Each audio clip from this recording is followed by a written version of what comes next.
Hello and welcome back to another episode of Around the Pitch. She's Taci Batista, he's Francesco Porzio, and I'm Aaron Hello. Burnell. Hello.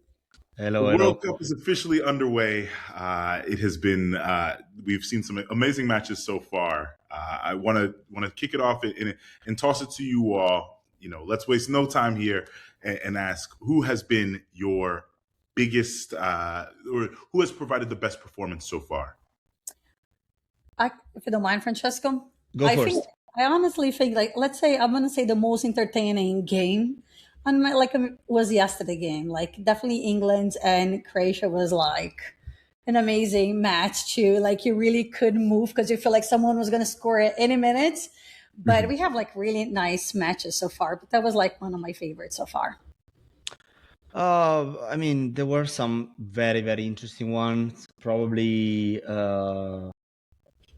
the one of Brazil Morocco. The first half was really, really entertaining. Also, France against Senegal was incredible. I know, Aaron, Yes. you will talk about it later, but Yeah, that was probably the most entertaining ones to watch, at least. And then, of course, there were so many incredible stories, incredible. Uh, Leo Messi scoring the hat trick was unbelievable, and Yes. it was really, really emotional. See him like that age being again the best player in the world. So I think there are so many incredible stories that we will talk about here. Absolutely. definitely. It's been a fantastic one. As you mentioned, for me personally, it was France Senegal. I was at that match, and first time ever attending a match at the World Cup. It was a childhood dream come true. So and to witness such a match with Kylian Mbappe scoring 2 goals. I mean, he's one of my favorite players to watch, and so to see that in person was phenomenal. My wife is part French, and so we sat with the French supporters section, and that was another experience to really get an opportunity to experience, the French and I learned a few new words in French. Maybe not so great sometimes for this podcast, but but it was an amazing experience. And the other match, Tassi, I'll agree with you, was England Croatia. I watched the English quite closely. I have a lot of family in the UK as well, so it was exciting to see Jude Bellingham. He was one of my players to watch in our last episode. Yep. Hit a fantastic match as well, and delivered for England. So yeah, we've had some great ones. Yeah, One, talking about it a little bit, like just going back, I know Francesco mentioned Brazil, and yes, like disappointing for not being able to get off like that draw, right? But Brazil, like, of course, could have played better, but you have to give to Morocco, like, right? They did a fantastic job. They made it Brazil like play really hard, and they had like some. I watched like a video with like some AI help, like to show how the defense moved to how they stopped Brazil, and it was like really interesting. So we have to give their it's not saying Brazil poor badly. They play really well. So it's Mhm. their gotta give them credit. So Morocco. Yeah, we knew going into the tournament. Obviously, Morocco, as yes, the reigning African champions, would be quite a team to take on. Obviously, the other African champions. I will use the other African champions. Debatable what you said. Yes, exactly. I'm going based on CAP's ruling. My own opinions are separate from that. But were there any players in this opening round that stood out to you both? do you want to go first, Or Francesco? opening match day, I should say. Well, the ones I'm not gonna mention the one we were all expecting, like Erling Haaland, Kylian Mbappe, Olise, or those. I'm just gonna mention Luis Diaz. I think he deserves the spotlight because uh, I think I mentioned it also last week. He's one Yes. of those players that we should really put at the level of the others, and sometimes he's one of a bit of forgotten ones. And he showed like the assist of the first goal of Colombia was unbelievable. The goal he scored as well, the impact he's having day by day. Also, the World Cup after an incredible first season at Bayern Munich, it was remarkable. Then um, there were some other incredible stories, incredible names out there, but I'm going to mention him and maybe Saibari as well. An amazing performance against Brazil, and he's one of those players that maybe some people that are not really used to see him in Europe, they were surprised Bayern Munich were going to sign him this summer for around 60 million euros. And maybe after watching the first game against Brazil, you realize why they're going to push to sign the player. And he was the whole Morocco team. I think there are some very, very good players, but he's the star of it. He really is. Mhm. Yeah, to me, like, well, I have to say Vozinha, right? Like, he was the one that stopped Spain, because if you go to like the surprise of the week, it was definitely Spain, right? Like tying Yeah. with Cape Verde, but like it was Vozinha, the man that stopped the game, and he deserved like all the recognition, because what an achievement, right? Like your first World Cup and being able to stop them, and so that was definitely like my favorite game, like my favorite player this week. Of course, there's so many we can say, like of course Messi with the hat trick. Of course. We have Mbappe, we have like Kane, we have like all these amazing names, right? That we were like, even when you think about Ronaldo and coming back, that was not his best performance, but we think about all these big names that we were expecting, to watch this week. But Vozinha was one that no one knew about it. And how he got 2 million followers by the end of the game, I think was hilarious. Like, they had a video like from Brazilian network that she was interviewing him after the match and say, "Hey, did you know that you passed like 2 million like followers now?" And he was like surprised. And then he has like a crazy amount of followers with his whole story. And actually he cried about it because of his grandparents, and he actually shared that his mom couldn't be there. And now the government actually helped bring his mom, so they're waiving the fee, and his mom is going to be here to watch the next match. So I thought that was really sweet story to share. That's amazing. It's one of the best stories in the World Cup, if not the best. Yes. Some players who actually impressed me. I always love watching the strikers, and so a big one was Florian Balogun for the United States. I know going into this tournament there was a lot of debate as to whether Balogun had. There were moments at times where his form for the national team wasn't the best, and there were a lot of people in the country who believed maybe Ricardo Pepi should start. He had a great season for PSV. But Florian Balogun, in my opinion, has been the clear and disputed number 9 for the United States. And for him to come out and score 2 goals in that opening match for the United States, I think it's really galvanizing people, and people are really excited about what this U.S. national team can do in this World Cup. I don't want to get ahead of myself. I think it's one match at a time, but it was a very impressive performance, and I think that Mauricio Pochettino has been under a lot of pressure. Obviously, as a manager of a host nation, you're always going to be under a certain level of pressure. And I think that he has really gathered this group and really created a tight-knit unit where people feel they hear the noise from the outside, but they're very much connected to each other. And it showed in that opening match, a big one coming up against Australia, which I'm, very, very interested to see. They played obviously, prior to the tournament, and had the U.S. came out, victorious in that one. But there's been a little bit, I don't know if you all have seen, there's been a little bit of chatter back and forth. Some of our pundits here in the United States have called, Australia an easy match, which I disagree with. If any Australian fans are watching, or but I do think that we're set for an exciting match coming up there. That was also one of the biggest setbacks of the first round, that Australia win against Turkey. I mean, I was considering Turkey one of the best teams after the top ones, of course.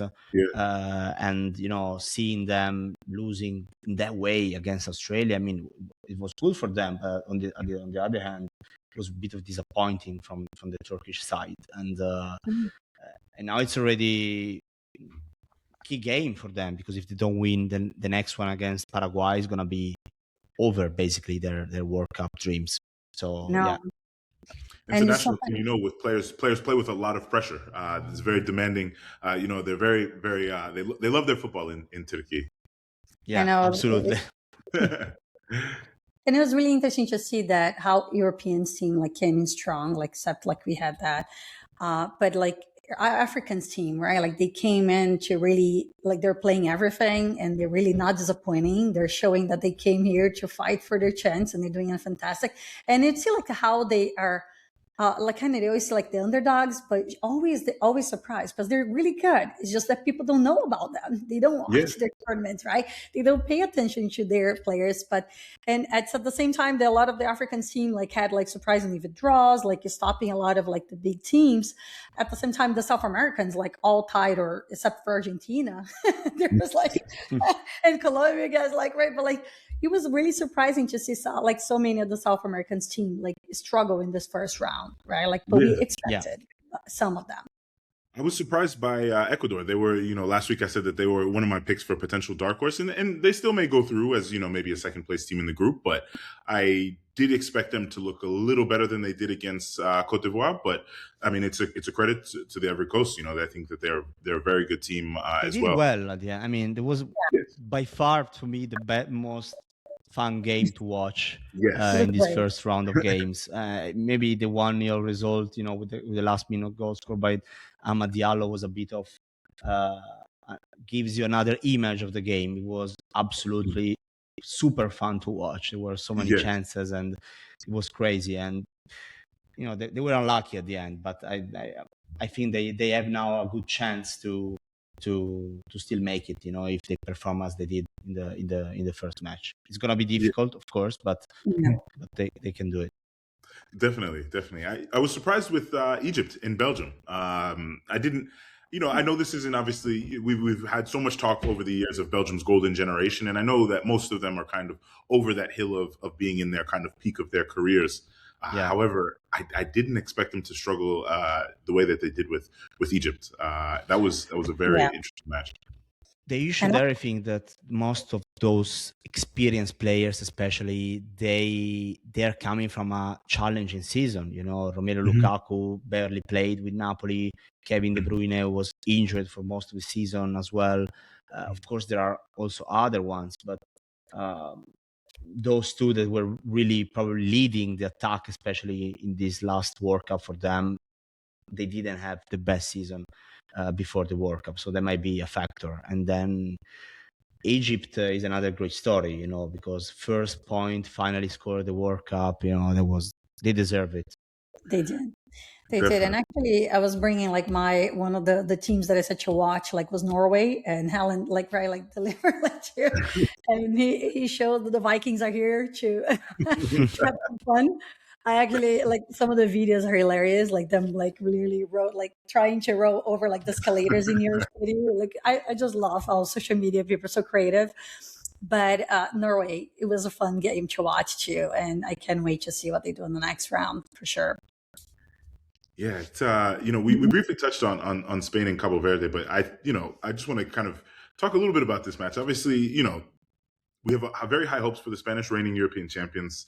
How did you all feel in that performance? Do you feel like it was maybe just opening match? You're slow out of the gate. Last World Cup, obviously Argentina came out slow out of the gate and then still ended up winning the tournament. Do you feel that there's still that possibility for Spain? Oh, for sure. I think like that was like for a lot of teams, it's just the first game. Even if we mention Portugal, right? They have a wonderful team, and it was not their best performance. They couldn't create plays. It was not great. But Spain, they tried a few plays, but definitely, I don't think that. I think it was Vozinha that really stopped them. But if they got their first win, like it would be hard to stop them. But I think still it will be really hard. Yeah, of course. I think one game is nothing. Of course, it's better winning the first one, but at the end of the day, they still have plenty of time. And Portugal, and then don't forget that a lot of teams that actually won the World Cups didn't win the first game. Lastly, was Argentina in 22 against Saudi Arabia. And so, like, it doesn't mean anything. Of course, now they need to change completely the rhythm in the second game. Otherwise, it would be too late. For sure. And as a Brazilian, I have to say that Germany and Curaçao 7-1 brought me horrible memories from the last 7-1. Like I was suffering. And the guy was like, please stop at 6. Don't get to 7. We'll bring us but it was painful to watch because it made us suffer all over again. But Germany has a wonderful team, right? And Neuer, like that guy is a wall, right? Like for years, like he's been my favorite goalkeeper, and he's absolutely incredible. And So yeah, we also have, like you mentioned, that wonderful game. Even though Curacao has the best team, I love their rhythm. Like they're so charismatic, and I was really hoping that they got closer, but 7-1 was brutal. I really hope that they make up like a better second game. Yes, I mean everyone before the tournament said Curacao just needs to enjoy themselves and enjoy the moment, and obviously it's a country of less than 1 million people. I think it's 500,000 people live in Curacao. But to see them score, there was a point in time when it was still 1-1 there, where I was like, Yes. okay, this is getting interesting. And I think Joshua Kimmich talked about it after the match. He was saying, there was a lot of talk, with the World Cup expanding, there won't be such competitive matches. Obviously, a 7-1 scoreline looks a lot worse. But he did say, like, we expected a bit of an easier test from Curacao. So it is nice to still see, even after obviously 7-1, that he did respect them. But I didn't like to see how many people were saying, "Oh, Curacao shouldn't be here because they lost 7-1." And I don't want to keep referencing the 7-1 against Brazil, but I would have to ask that question to those people. Then should Brazil not be in the World Cup? They also lost to Germany 7-1. They also lost 7-1. Yeah. Well, and we'll see what happens to Brazil in the second round, like to see if they should be there or not. Yeah. And I just saw the lineup that actually I was hoping that Endrick will come in for the second game. Like, we'll start with him. Brazilians are really asking for Endrick to be part of the starting lineup, but apparently they released the lineup without him again. So Brazilian fans apparently are really upset and hoping that he will come in at some point. Neymar did not travel with the team, so this time I think he's just focusing on finishing his his treatment so he can come in strong against Scotland. And let's see what happens. But it brings us horrible memories, and this tie made a lot of Brazilians upset about the lineup. Not bringing Endrick during the whole match made a lot of people upset. But again, it's always hard being a coach, and no one is always gonna like what you call your players or your game. There's always someone unhappy about it. So of course, yeah. And obviously, we've talked about some of the teams that have impressed us. Who has been the biggest disappointment in your opinion? I would say Spain, because Spain. Yeah, of course, you can say the big teams that didn't perform well and they didn't win, but among them, I think Spain were because they had so many expectations around them. The European champions 2 years ago, with so much pressure as well, but at the same time they could handle it, and they were just not. Their game was just inclusive, not inclusive. How do you say the word? Inconclusive. I don't know if that's the right word, but you. Yes. Exactly, maybe they were not able to really demonstrate on the pitch their way of playing, and that was something really disappointing at the end of the day, because when they are so inconsistent with their kind of ball possession becomes an issue, and that has been the issue that they have been for several years now when it happened. And to be honest, we didn't see that much under Luis de la Fuente in the last years, and that's something that remind me of some years ago when Spain they were looking at themselves too much, probably they were thinking they were too good, and that didn't really click, and I was a bit disappointed. Well, to me, definitely. Well, I'm gonna mention quickly too. I feel like Brazil, first half was horrible. Didn't really have a great flow. He wasn't creating plays. Vini tied, but again, it was not the best first half. Second half was a little more exciting. But I feel like my biggest disappointment is Portugal, how they keep trying to just make Ronaldo get that go in when they created so many plays, and they could have tried other players to try to score, because they have a really good team, a young team. I know Neves, we have Vitinha, we have amazing players that we could have created different plays. And trying Ronaldo after the second time he missed, try different plays. They know everybody's going to be on top of Ronaldo, right? Blocking him, which is also one strategy that they knew that they're going to be in Ronaldo, and kind of made other players free. But at the same time, they didn't take as much, didn't take the advantage that they should have, to create the plays. So I feel like that was my biggest disappointment, to be honest. Yeah, I agree. It's been an interesting one. For me, one team that was a bit disappointing. I think it less for the result and more so kind of how they have been performing over these last few months, which is Uruguay.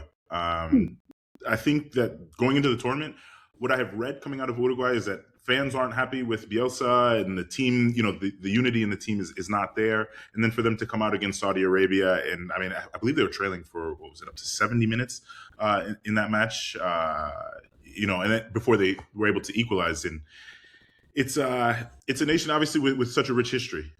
So to see them come out in their opening match and perform the way they did was a bit disappointing. And then Belgium were the other one for me. I think this team still has talent. Obviously, we mentioned Lukaku and De Bruyne not necessarily having the best club seasons, but these are still players who are still very talented, and can show these in these moments and can bring that quality. Obviously, they did show some of their qualities, but I was expecting Belgium to take the 3 points from that match. So. No, Those absolutely. were my two biggest disappointments. And it's so sad because you remember growing up and like watching Uruguay, right? Like when you had like Suarez, like for and you had like even Lugano. He was my favorite defender. That was my nickname in Brazil, was Luganinha when I played. It was like defender because I always loved Lugano in São Paulo. Like I was his biggest fan, and it's been such a disappointment to watch them now. It's not the same. Like as you said, not the same. They were so like they had a really good team, United, and now it's not the same. Yeah. Yeah, we'll see. Obviously, still a lot of matches to be played, so we will see. The one thing that has been, I think, great for the United States to see is all of the fans from all around the world who are bringing an atmosphere that is very unique to football and not something that we see in other American sports. I want to talk about in Times Square here in New York. We had a takeover. Taci, I want to toss it to you because obviously, Brazilian fans came in and they showed up and showed out. Oh my God, yeah, Brazilians, like if you say let's throw a party, they're in. I don't even know how much. Like I was actually watching a bunch of interviews, and some people sold cars. They got the money that they got fired, and they put towards them coming to the U.S. And they're like, "Are you crazy? What are you doing?" But they just like they are supporting like the team, and they just have fun. What I love about the Brazilian, like the team, like the fans, is like they just have fun with everybody. It was so fun to watch the videos of them with like people from Morocco dancing. Like the other day, Argentina was taking over Times Square. There was a Brazilian there, like dancing with them. So it's all about having fun. Like World Cup is about the celebration and the join of like culture, like and then dancing together. So I feel like that's one thing that Brazil wins. Like every World Cup, it's like an atmosphere and fun, like preparing for the games. That's for sure. Yes, definitely. Another set of fans who have, at least here in the New York area, who have been really making a lot of noise is the Tartan Army. The Scottish have come in full Oh voice. yes. I believe it was Samuel Adams, the beer company based out of Boston, said that more Samuel Adams has been drank by the Scots than over, I think it was like our holiday weekends, like 4th of July weekend. So they're They're definitely drying coming up. and having quite a bit of fun. So it's been fun to see. The other day, the day of their match, I was on the ferry, and there were a lot of Scots in there. They were wearing their kits and they were wearing their kilts as well, which I love. I think most Americans don't get to see this very often, so I think it was very exciting to see. And I hope they get excited about the games, right? Like in soccer in general, because it's such a fun sport to celebrate and not so many commercials, even though they're really pissed about all this water breaks. I'll let Francesco say whenever come back to it. Yeah, Francesco, how do you feel about these the water breaks? I think they are completely changing the game at the end because we are shifting in a basketball game where you have four different parts, right? Like it's Yes. it's the game is divided in 4 parts right now, and that's completely a new thing. You're seeing I was looking at some stats and they're really showing that there is a big impact also on the pitch of these water breaks. So the issue here is that if they become something that will stay also beyond the World Cup, that's really changing also the game as well. Because right now, what they're trying to do is they're trying to, make it the same, equal for everyone, even if some venues don't even need the water breaks, to be honest, because it's not even that hot right now. So, Yeah. and that makes sense. At least it makes sense because otherwise it would be too different. But if they're going to maintain this rule even after different competitions as well. I think this might be a big change, as it was, for example, the 5 substitutions after the COVID, something that really shaped and something that was also needed probably. Yes. I don't know about this, probably it was not that needed, but Mm. it definitely changing a lot. Also, what's happening on the pitch. And I It can is. see, like, I'm so sorry, Aaron. I can see, like, for example, like Qatar, right? When we're talking about crazy higher temperatures, dry, like, like it's a different, like, they do need the water breaks. Like, I get it. Like, some European countries are not used to our like heats here, the humidity. But at the same time, like, it's not as hot as Qatar was. And I think, like, they did that on purpose for commercial breaks and to get more sponsors. And it does change the game. If it's like one team is in attack and it's killing, and it's like has the continued flow, it's like putting the pressure. The water breaks completely ruin it resets, right? So it did change, because soccer, like, without those breaks, was fun. You follow them, right? And now these water breaks are ruining a little bit of fun, and you can see many players complaining about it. Yes, I'm glad that the players are speaking out. I saw Virgil van Dijk speak out against it. I hope that the players continue to, so that way this doesn't become the normal thing. Football, there are some tweaks, as Francesco mentioned, the 5 substitutions, which is nice, a nice addition to the game, but nice. I don't think water breaks are a nice addition. There were 2 other rules that have been implemented that I do think are nice as well, which is the substitution rule, which is, I think you have 10 seconds to leave the field when you are substituted. You must leave through your closest point of exit, which I think has helped in reducing some of the delays and letting us see more match action. As fans, we want to see more of that. And the other one is the treatment rule for players. If you go down and you stay down for, I can't remember the exact time, but if a trainer comes on, you must stay off for 1 minute. And actually, in the match that I was at, it happened to Mbappe late in the match. He did take a bit of a knock from a Senegalese defender, but it wasn't a knock that required him to stay down as long as he did. And as a matter of fact, it was in the last minute of stoppage time. And I could just see him on the sidelines, like, berating the 4th official, like, let me back on the pitch. And, the 4th official told him, no, this is, these are the new rules. You stayed down when you didn't need to. When the referee came over to him, he popped back up and he was fine, which we all knew he was fine in the stadium.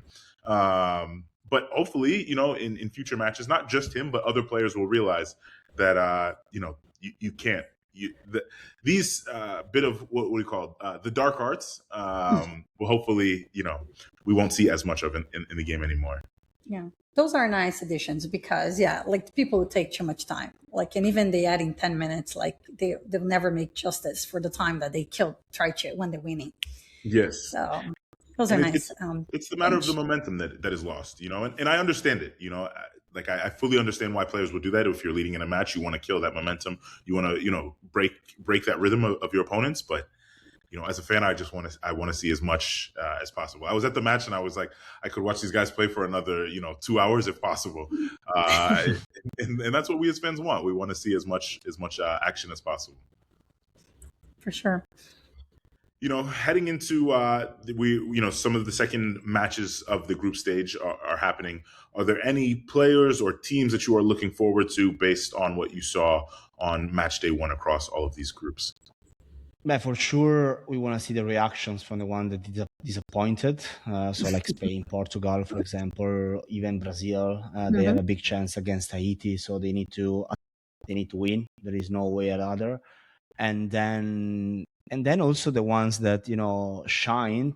Let's see if they're going to be the same in the second match. United States, for example, but also other ones like Congo or even Cape Verde that we mentioned before. All these great stories. Let's see if they were just a far tale of just one game, or something that maybe it's a bit more consistent and it's a bigger story than what maybe we were thinking before. So definitely that's the most important things I'm going to look at. Yeah, the same. I think you covered really well. I think like like everybody's paying attention to the big teams, but also like those that were able to stop the big teams, how they're gonna do in the second round.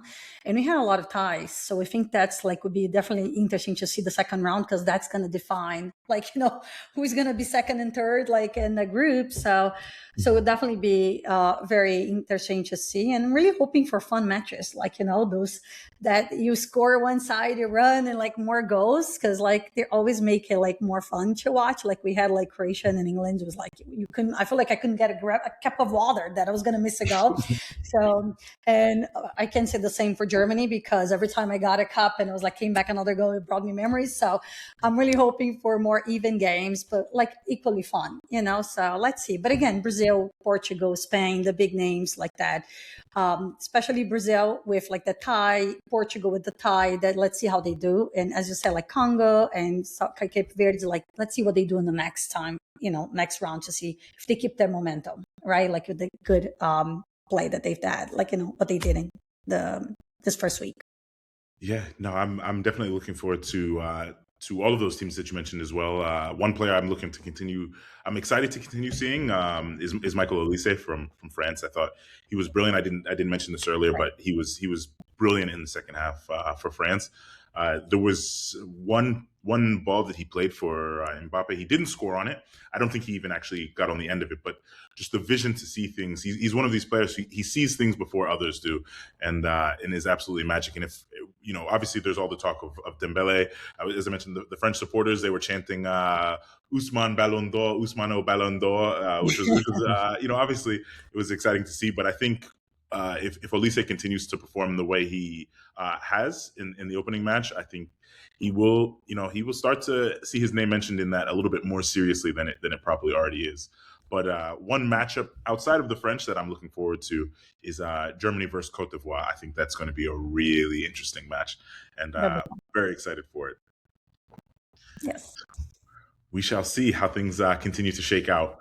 But we've been going for a bit here, and we appreciate you all for joining us. This has been another fantastic episode of Around the Pitch. We'll see you all next time. Thank you. Bye. Thank you.